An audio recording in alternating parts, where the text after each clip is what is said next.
ಈಗ ಸಾಕು ನೋಡುವ ಒಂದೇ ನಿಮಿಷ ಅಲ್ಲ ಮನೆ ಅಧ್ಯಕ್ಷರೇ ಅದನ್ನೇ ಒಂದೇ ನಿಮಿಷ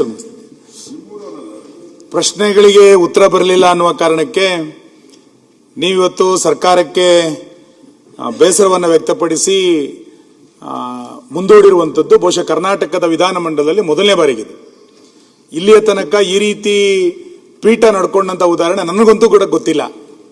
ಹಿಂದೆ ರಮೇಶ್ ಕುಮಾರ್ ಅವರು ಬೇರೆ ಯಾವುದೋ ಒಂದು ವಿಷಯಕ್ಕೆ ಸಂಬಂಧಪಟ್ಟಂತೆ ಪೀಠವನ್ನ ಬಿಟ್ಟು ಸ್ವಲ್ಪ ಬೇಸರ ಮಾಡಿಕೊಂಡಿದ್ದು ನಂಗೆ ಗೊತ್ತು. ಪ್ರಶ್ನೆಗೆ ಉತ್ತರ ಬರಲಿಲ್ಲ, ಸರ್ಕಾರದ ಉತ್ತರ ಬರುವ ತನಕ ನಾನು ಸದನ ನಡೆಸೋದಿಲ್ಲ ಅಂತ ಹೇಳಿ ನೀವು ಈ ರೀತಿ ಸರ್ಕಾರಕ್ಕೊಂದು ಎಚ್ಚರಿಕೆಯನ್ನು ಕೊಡೋದ್ರ ಮುಖಾಂತರ ಸದನದ ಗೌರವವನ್ನು ಕಾಪಾಡಿದಿರಿ ಅಂತ ನಾನು ನಿಮಗೆ ಅಭಿನಂದನೆಗಳನ್ನ ಸಲ್ಲಿಸ್ತೇನೆ. ಮಾನ್ಯ ಅಧ್ಯಕ್ಷರೇ, ಮಾನ್ಯ ವಿರೋಧ ಪಕ್ಷದ ನಾಯಕರು ಹೇಳಿದ್ರು, ಮಾನ್ಯ ಗೃಹ ಸಚಿವರು ಕೂಡ ಹೇಳಿದ್ರು, ಅಧಿಕಾರಿಗಳ ಸಸ್ಪೆಂಡ್ ಮಾಡ್ತೇವೆ, ನೋಟಿಸ್ ಕೊಡ್ತೇವೆ, ಇದೆಲ್ಲದೂ ಕೂಡ ಒಂದು ಭಾಗ. ಈ ಹಿಂದೆ ರಾಜ್ಯಪಾಲರ ಭಾಷಣದ ಸಂದರ್ಭದಲ್ಲೂ ಕೂಡ ಮುಖ್ಯಮಂತ್ರಿಗಳು ಸ್ವತಃ ಮಂತ್ರಿಗಳಿಗೊಂದು ಪತ್ರ ಬರೆದಿದ್ರು. ಸದನ ನಡೆಯುವ ಸಂದರ್ಭದಲ್ಲಿ ಎಲ್ಲ ಸಚಿವರುಗಳು ಸದನದಲ್ಲಿ ಹಾಜರಿರಬೇಕು, ಬೇರೆ ಯಾವುದೇ ಕಾರ್ಯಕ್ರಮ ಇಟ್ಕೋಬೇಡಿ ಅಂತೇಳಿ ಸ್ವತಃ ಮುಖ್ಯಮಂತ್ರಿಗಳೇ ಪತ್ರ ಬರೆದಿದ್ರು. ಮುಖ್ಯಮಂತ್ರಿಗಳು ಪತ್ರ ಬರೆದಿದ್ರು ಕೂಡ ನಂತರ ಹೇಗೆ ನಡೀತು ಅನ್ನುವಂಥದ್ದು ನಾವು ನೋಡಿದ್ದೇವೆ, ನೀವು ನೋಡಿದೀವಿ. ನಿನ್ನೆ ನೀವು ಸದನದ ಪೀಠದಲ್ಲಿ ಕೂತ್ಕೊಂಡು ನನ್ನ ನಮ್ರತೆಯ ದುರುಪಯೋಗವನ್ನು ಮಾಡ್ಕೋಬೇಡಿ ಅಂತನೂ ಕೂಡ ಸೂಕ್ಷ್ಮವಾಗಿ ಹೇಳಿದ್ರಿ.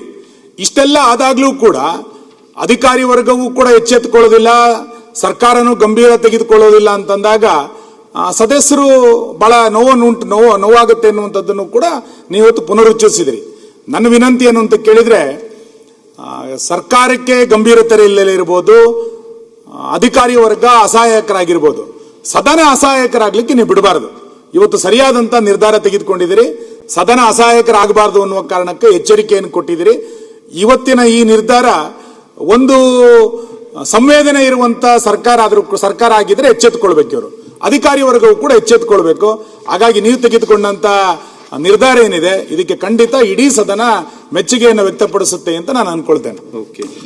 ಈಗ ಕ್ಷಣ ಕ್ಷಣದ ಸುದ್ದಿಗಳಿಗಾಗಿ ಫ್ರೀಡಂ ಟಿವಿ ಸಬ್ಸ್ಕ್ರೈಬ್ ಮಾಡಿ, ಲೈಕ್ ಮಾಡಿ ಹಾಗೂ ಫಾಲೋ ಮಾಡಿ. ಹೊಸ ಸುದ್ದಿಗಳ ನೋಟಿಫಿಕೇಶನ್ಗಾಗಿ ಬೆಲ್ ಐಕಾನ್ ಮೇಲೆ ಕ್ಲಿಕ್ ಮಾಡಿ.